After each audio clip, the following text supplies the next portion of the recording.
السلام عليكم ورحمة الله وبركاته. أهلا بباشمهندسين ودكاترة تالتة إعدادي. النهاردة بأمر الله هنحل تمارين 3 تمارين كتاب المعاصر على حل معادلتين في متغيرين أحدهما من الدرجة الأولى والآخر من الدرجة التانية. طيب يا باشمهندسين، احنا نزلنا أول درسين تمارين 1 وتمارين 2 جبر، ونزلنا تمارين 1 هندسة. هنشتغل في تمارين 3 اهو جبر. هحاول على قد ما اقدر متاخرش على حضرتك. يلا مش هنطول ويلا نبتدي. اهم حاجه طبعا نصيحه كل مره اللي بقدمها في كل فيديو، عشان لو لسه المره تتفرج علينا تبقى عارفها، بلاش تتفرج عليها وانا بحل الاسئله، عشان حضرتك كده مش هتستفاد. حل الاسئله لوحدك لو معاك الكتاب في البيت. طب انا لسه معيش الكتاب، وقف الفيديو، شوف اول سؤال اهو قدام عينك، اكتبه او ما تكتبوش، حل على طول. بعد كده افتح الفيديو شوف حلك صح ولا غلط، واحسب لنفسك شوف حليت كام سؤال من كام سؤال، وايا كان عدد الاسئله اللي حليته فده مجهود يحترم، كون ان انت بتحل واجب زياده فوق الواجب اللي حضرتك بتاخده في الدرس. تمام، يلا بينا يا باشمهندسين. بيقول لك بيقول لك اوجد في ح مجموعه الحل لكل زوج من المعادلات الاتيه. طيب اول معادله عندنا هي السين بتساوي الصاد، ودي اسهل معادله ممكن تقابلها حضرتك، ان السين بتساوي الصاد. طيب بستفاد ايه من المعادله دي؟ بستفاد ان انا بروح اعوض تعويض مباشر في المعادله التانية. المعادله التانية بتقول ايه؟ بتقول ان س تربيع زائد الصاد تربيع بيساوي الاتنين. تمام، هستفاد ايه برضه؟ مثلا استفاد يا حبيبي ان مش ان السين بيساوي الصاد، الاتنين بيساوي بعض. يعني انا اقدر اشيل السين دي واحط صاد تربيع، او اشيل الصاد دي واحط س تربيع.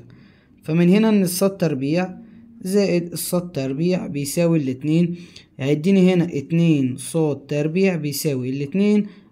دي هتروح مع دي، يبقى الصاد تربيع بيساوي الواحد. انا عايز الصاد، يبقى الصاد هتساوي موجب وسالب الواحد، لان انا هاخد الجذر للطرفين، وطالما حضرتك اللي خدت الجذر بايدك بيبقى فيه موجب وسالب، ولو انت ما خدتوش وهو اللي جايبه منه لنفسه باخد موجب فقط. تمام، هنبص هنا هنلاقي الإجابة ايه؟ 1 و1 وسالب 1 و1. ازاي يا حبيبي؟ مش الصاد طلعت معاك مرة بواحد ومرة بسالب واحد، والسين بيساوي الصاد، يبقى السين مرة برضو بواحد ومرة بسالب واحد. يعني الكلام بسيط جدا جدا. طيب السؤال التاني بيقول لحضرتك ايه بقى؟ س ناقص 3 بيساوي الصفر. حلو، دي معادلة هنروح نكتبها، ان س ناقص 3 بيساوي الصفر. طب والمعادلة التانية يا مستر؟ المعادلة التانية س تربيع زائد صاد تربيع بيساوي 25. طب ده كلام حلو جدا، س تربيع زائد الصاد تربيع بيساوي 25. هتعمل ايه يا مستر؟ هعوض. فاكر في تمارين 1 لما كنت بتحل معادلة في متغير واحد من الدرجة الأولى؟ مش كنت بتشيل واحد وبتعوض بالتاني؟ مظبوط. فأنا هعمل ايه يا مستر؟ هشيل متغير من ده وعوض بيه في المعادلة الأولى، أو العكس بسيط، أو العكس. يعني مثلا الأسهل هنعوض في الأولى. مش احنا هنا بنقول إن السين بتساوي 3؟ هودي دي الناحية التانية.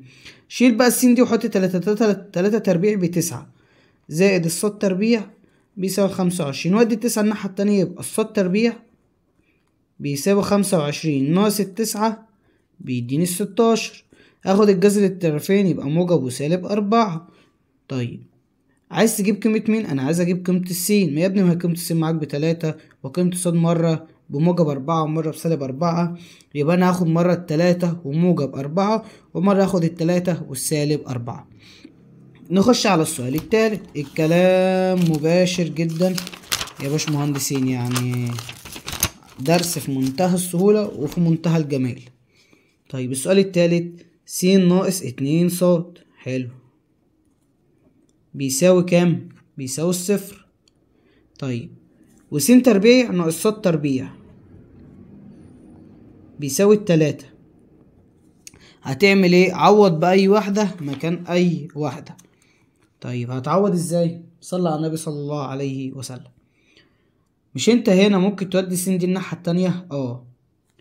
يعني هقوله ان سالب 2 صاد بيساوي السالب س، ما هي موجب س تروح الناحية التانية سالب س، ما تشيل السالب مع السالب، اذا السين بتساوي 2 صاد. روح شيل السين دي وحط لي 2 صاد، فانا هقول له 2 صاد الكل تربيع، ما انا شلت السين، ناقص الصاد تربيع بيساوي 3. الله ينور عليك. تمام، هتعمل ايه يا مستر بعد كده؟ مش الاتنين تربيعها 4 والصاد تربيعها صاد تربيع ناقص الصاد تربيع بيساوي 3. 4 من 1 ما هنا يعتبر في 1، 4 من 1 بيديني 3 صاد تربيع بيساوي 3. هشيل ده مع ده هيطلع معايا موجب وسالب الواحد. كلام بسيط جدا. تمام، نكمل ونخش على السؤال اللي بعده. طبعا في ناس هتقولي روح هات السين، هقولك مفيش مشكلة. مش انت حبيبي معاك ان راحت فين؟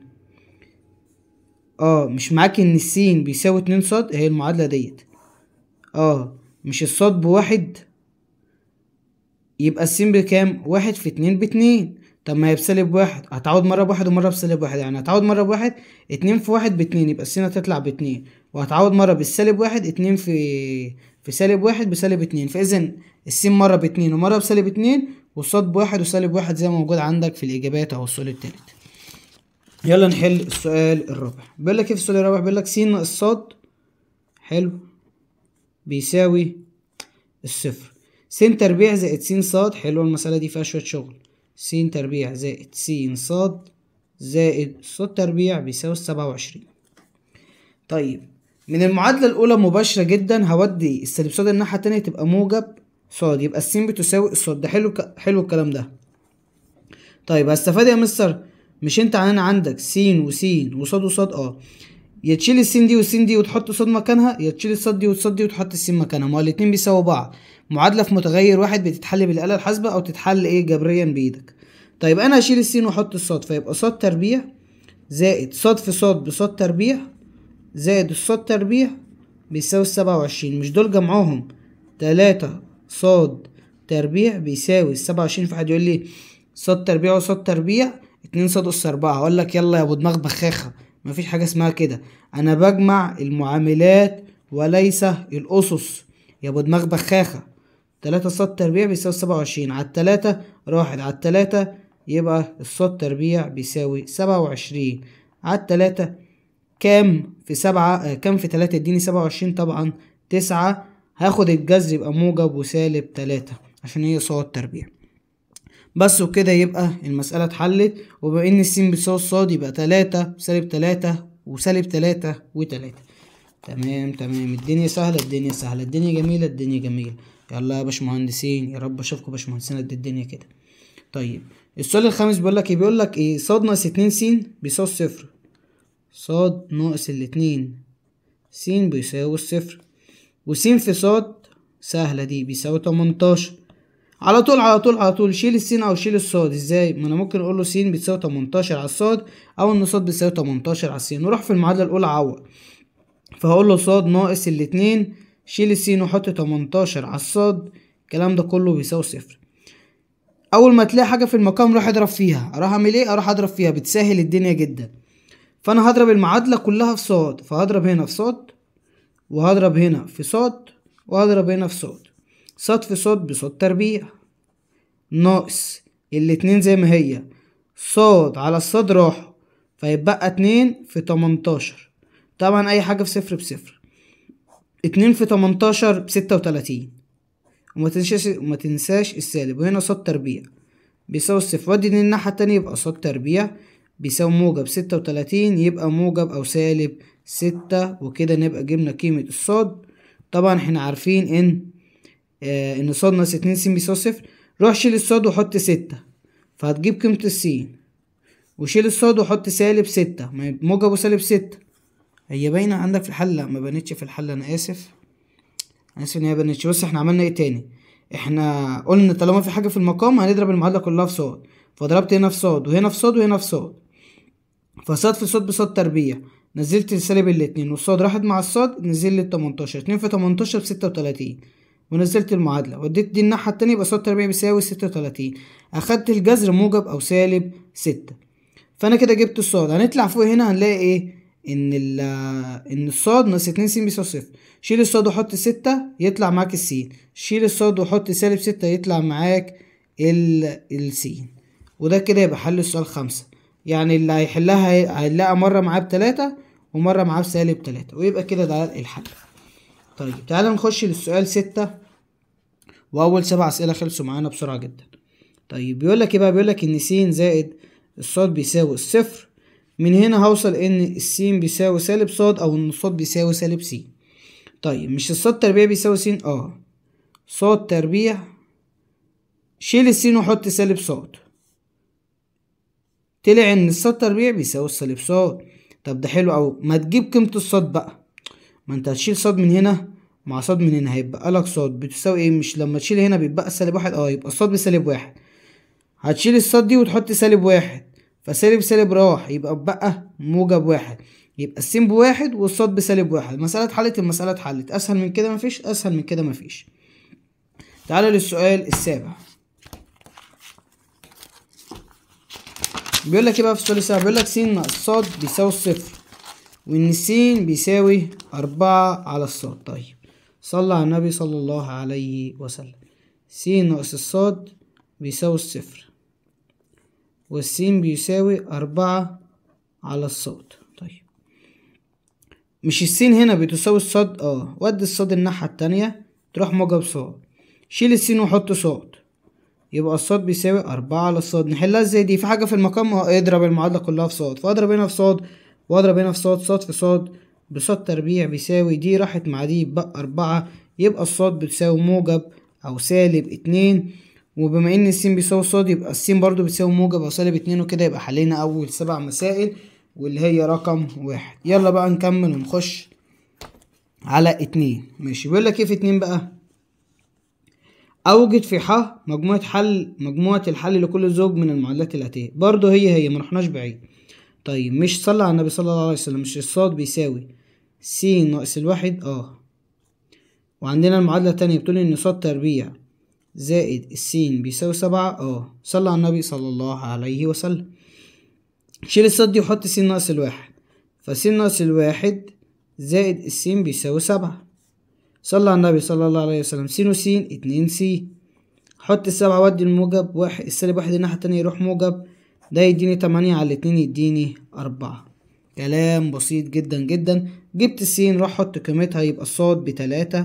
وكده يبقى المسألة اتحلت 4 و3. تمام. نكمل ونخش على السؤال اللي بعده. تمام نكمل يا باشمهندسين. بيقول لحضرتك ايه بقى؟ بيقول لك ان س بيساوي 5 ناقص الصاد. السين بيساوي 5 ناقص الصاد. حلو.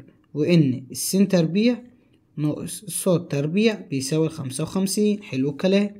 طيب يا باشمهندس مش معاك ان السين بيساوي 5 ناقص الصاد؟ روح شيل السين دي وحط 5 ناقص الصاد الكل تربيع ناقص الصاد تربيع بيساوي 55. فك الأول تربيع 25، الأخير تربيع بإشارة موجبة دايما موجب، وأول في تاني في 2 بنفس الإشارة. تمام. طبعا هنا ما تنساش ناقص صاد تربيع، الكلام ده كله بيساوي 55. موجب صاد تربيع ناقص صاد تربيع راحوا مع بعض، هيبقى لي إن إيه؟ سالب 10 صاد بيساوي 55 ناقص 25 هتروح الناحية التانية، اطرح هيبقى 30. يعني هنا سالب 10 هي باينة معاك في الحل، سالب 10 صاد بيساوي 30 على 30 وعلى 10 هيطلع معايا ان الصاد بسالب 3. يعني انت بص هتقوله السالب 10 دي على 3 اهي، السالب ده هينزل كام في كام في 10 يديني 30. 3. كده انا جبت قيمة الصاد. مش انت معاك يا باشمهندس ان السين بيساوي 5 ناقص الصاد؟ مش الصاد دي بسالب 3 يبقى السين ب8، 5 ناقص 3 يديني 8.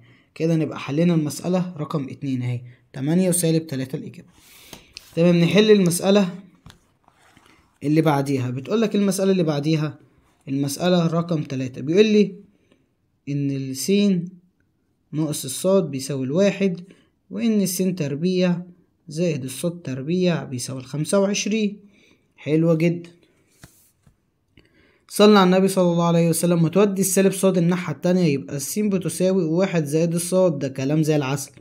طب ما تشيل السين وتحط لي 1 زائد صاد، بس اوعى تنسى ان الكل تربيع. هقول لك تمام. طبعا الكلام ده كله زائد الصاد تربيع بيساوي 25. فك الاول تربيع، الاخير دايما موجب وتربيع، اول في تاني بعكس الاشارة يبقى 2 صاد. طب الكلام ده كله زائد الصاد تربيع بيساوي 25. صاد تربيع مع صاد تربيع يديني 2 صاد تربيع، وهننزل ال2 صاد. طبعا 25 هوديلها الواحد، يبقى ايه؟ يبقى تعالى نرتب المسألة. يبقى 2 صاد تربيع زائد ال2 صاد بيساوي، او ممكن نقول ناقص 24 بيساوي صفر. المعادلة دي بتتحل مود 5 3 على الآلة، رصهم هيطلع لك قيمتين للصاد. خد القيمة الأولى وعوض بيها هنا تطلع قيمة السين، وخد القيمة التانية عوض بيها هنا تطلع قيمة السين. يبقى طلعت قيمتين للسين وقيمتين للصاد بالآلة. مود 5 3 وقول له 2 يساوي سالب 24 يساوي. المعادلة اهي 2 صاد تربيع زائد 2 صاد ناقص 24 بيساوي الصفر. تمام يا باشمهندس. بيقول لحضرتك هنا ايه بقى؟ احنا في السؤال الرابع. بيقول لك س ناقص ص ناقص الاتنين. حلو الكلام. س ناقص الصاد ناقص الاتنين، الكلام ده كله بيساوي الصفر. وس تربيع زي او ناقص الصاد تربيع بيساوي الصفر. حلو الكلام. هتعمل ايه يا مستر؟ روح شيل اي واحدة وعد بقيمة التانية. تعالى هنا في الاولى مثلا واديلي دول الناحية التانية، فالسين هتبقى زي ما هي هتساوي سالب صاد هتروح موجب صاد، سالب 2 هتروح موجب 2، يبقى السين بتساوي ايه؟ صاد زائد الاتنين. روح شيل السين بقى وحط لي صاد زائد الاتنين الكل تربيع ناقص الصاد تربيع، الكلام ده كله بيساوي الصفر. شيل الكتاب وتعالى نحل المسألة دي هنا كده قدام عينينا. تعالى يلا نفك القوس ده. الأول تربيع يبقى صاد تربيع، الأخير تربيع يبقى موجب 4. أول في تاني في 2 بعكس الإشارة، يبقى كام؟ يبقى 4 صاد. طبعا الكلام ده كله ناقص الصاد تربيع بيساوي الصفر. صاد تربيع هتروح مع سالب صاد تربيع، ودي الأربعة الناحية التانية يبقى الأربعة صاد بيساوي سالب 4، الأربعة مع الأربعة يبقى الصاد بسالب 1. طبعا راح عوض هنا تجيب قيمة السين، يبقى كده خلصت المسألة. هتحط هنا سالب 1 تربيع بواحد، فيبقى هنا كده ايه يعني؟ بص هتحط هنا السالب 1 تربيع هينزل على الواحد هيخليه زي ما هو، هينزل على السالب هيطيره، فهيبقى هنا كله واحد وفي سالب هيروح الناحية التانية يبقى موجب 1، يبقى السين بموجب 1. مباشرة جدا يا شباب. تعال نكمل ونحل السؤال الكام؟ السادس.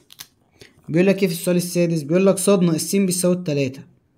الصاد ناقص السين بيساوي 3، وبيقول لك ان س تربيع ناقص الاتنين س زائد 3 صاد بيساوي 15.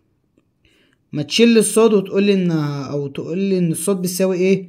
بتساوي 3 زائد السين من المعادلة الأولى، ودي سالب س الناحية التانية. حلو الكلام.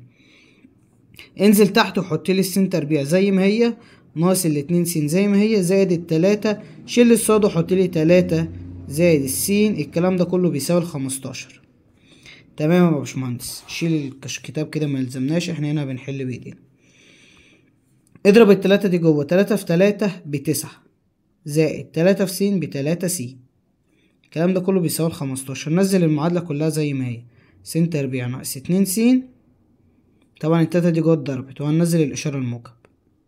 حلو. هنعمل ايه يا مستر؟ مش دي موجب 3 س ودي سالب 2 س، بسطهم مع بعض يبقى الس تربيع هيديني كام؟ هيديني موجب س، والتسعة تروح لل15 الناحية التانية يبقى 15 ناقص التسعة. حلو.